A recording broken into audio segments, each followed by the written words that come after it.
यसा नबी की किताब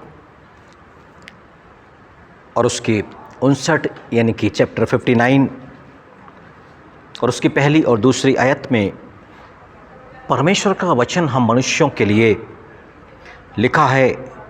सुनो, यहोवा का हाथ ऐसा छोटा नहीं हो गया कि उद्धार ना कर सके, ना वह ऐसा बहरा हो गया है कि सुन ना सके, परंतु तुम्हारे अधर्म के कामों ने तुमको तुम्हारे परमेश्वर से अलग कर दिया और तुम्हारे पापों के कारण उसका मुख तुमसे ऐसा छिपा है कि वह नहीं सुनता, क्योंकि तुम्हारे हाथ हत्या से और तुम्हारी अंगुलियां अधर्म के कर्मों से अपवित्र हो गई हैं। तुम्हारे मुंह से तो झूठ और तुम्हारी जीभ से कुटिल बातें निकलती हैं। कोई धर्म के साथ नालिश नहीं करता, ना कोई सच्चाई से मुकदमा लड़ता है। वे मिथ्या पे भरोसा रखते हैं और झूठी बातें बकते हैं।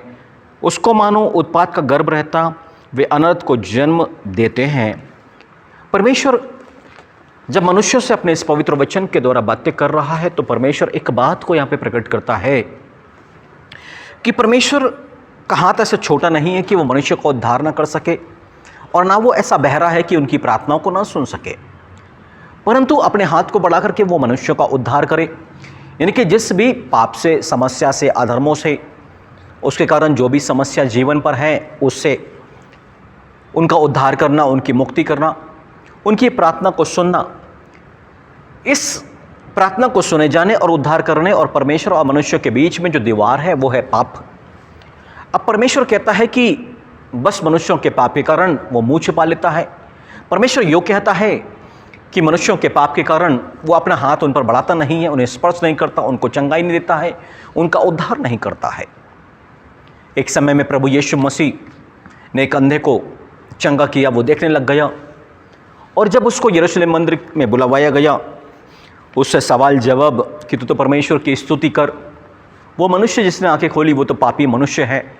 अब उस अंधे व्यक्ति ने, जिसकी आंखें ठीक हो चुकी थी, दृष्टिदान पा चुका था, वो उनसे कहता है मंदिर में कि वो पापी है या नहीं ये तो मैं नहीं जानता, परंतु जो बात वो जानता था वो बातें उनसे कहता है। 9वीं अध्याय यूहन्ना के सुसमाचार में और उसकी 31वीं आयत में उस व्यक्ति ने कहा कि हम जानते हैं कि परमेश्वर पापियों की नहीं सुनता।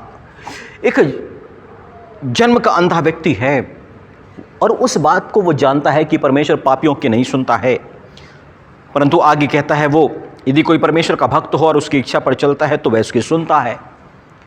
यानी कि यीशु मसीह ने जब उसको चंगा किया तो वो इस बात को जान गया कि ये मनुष्य पापी नहीं है, क्योंकि परमेश्वर पापियों की नहीं सुनता। यदि पापी होता तो परमेश्वर इसकी प्रार्थना को नहीं सुनता और वो दृष्टिदान को प्राप्त नहीं कर पाता।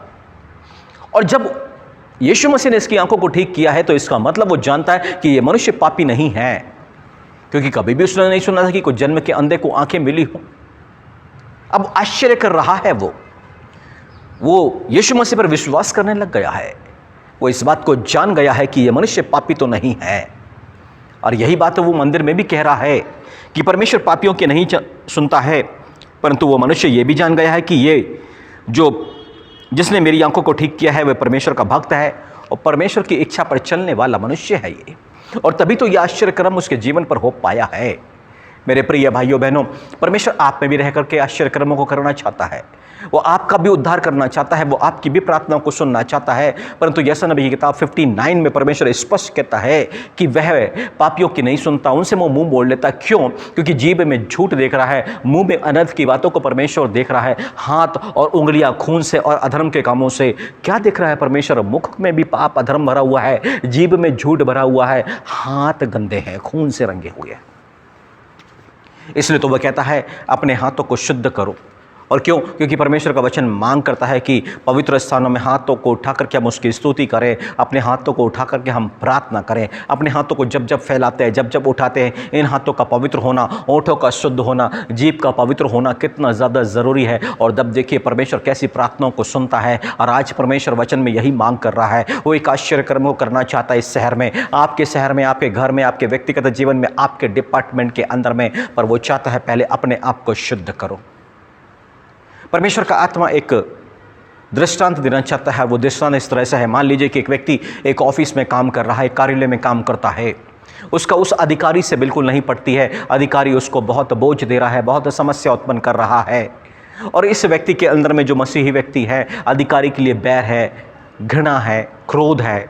अब घर में वो प्रार्थना में बैठ रहा है तो परमेश्वर उसकी प्रार्थना को कैसे सुन रहा है? जब वो मसीह व्यक्ति है, ऑफिस में सताया जा रहा है, परंतु अपने अधिकारी के लिए मन में बैर भी है, घृणा भी है, क्रोध भी रखा हुआ है, वो कैसे परमेश्वर उस विश्वासी की प्रार्थना को सुनेगा?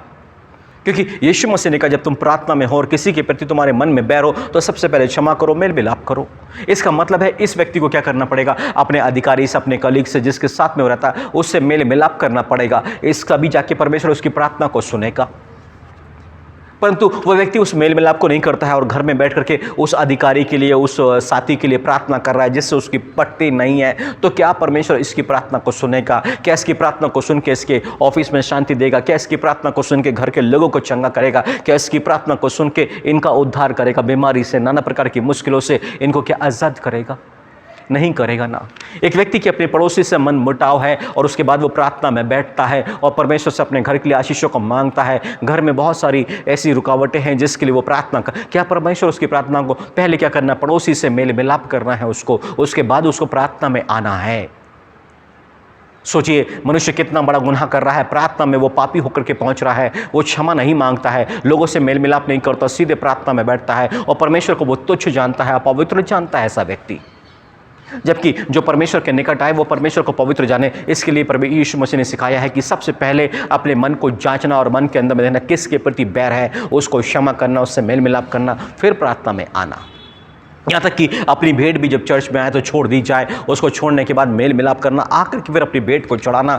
क्या चाह रहे हैं यीशु मसीह? पवित्रता के साथ में परमेश्वर के पास उसको पवित्र जानो, पवित्र जानो। हे हमारे पिता जो स्वर्ग में तेरा नाम पवित्र माना जाए। कैसे पवित्र? जब आप प्रार्थना में जाओगे तो उसको आपको पवित्र मानना पड़ेगा, जब आप भेंट लेके जाओगे तो उसको पवित्र मानना पड़ेगा और उसके पहले आपको सारी बुराइयां जो अपने जीवन से हैं दूर करनी पड़ेगी। और क्यों दूर करनी? क्योंकि जो पवित्र है वो पवित्रता से प्रसन्न होता है और आपको पवित्र बन के ही जाना पड़ेगा और कोई दूसरा रास्ता नहीं है उसके पास में। बेटे चलाने के लिए भी और प्रार्थना करने के लिए भी आप पवित्रता के साथ में मत जाइए। इसको चेतावनी समझे, परामर्श समझे मेरे प्रिय भाई और बहनों, पर यही कदम उठाइए। अपने आप को पहले पवित्र करें, उसके बाद प्रार्थना में आगे बढ़े। आइए मिलकर के प्रार्थना करेंगे। मेरे पवित्र पिता, प्रभु यीशु मसीह के नाम पर इस प्रकाशन के लिए, मार्गदर्शन के लिए धन्यवाद करते हैं प्रभु जी। हम सभी ने जिन बातों को आज सीखा है प्रभु जी, सहायता कीजिएगा इस पर बने रहने के लिए प्रभु जी। और जितनों की प्रार्थना रुकी हुई है प्रभु जी, आज के बाद जब वो अपने इस बातों से जो मन में भरी है मन को फेराते हैं, पवित्रता के साथ में आते, अपने हाथों को शुद्ध करते हैं, अपने ओंठ, अपने जेबों को शुद्ध करते हैं प्रभु जी। इनकी प्रार्थना को सुन के इनके जीवन पर आश्चर्य कर्म कीजिएगा न पिता। प्रभु यीशु मसीह के नाम पर विनती करते हैं, आमीन।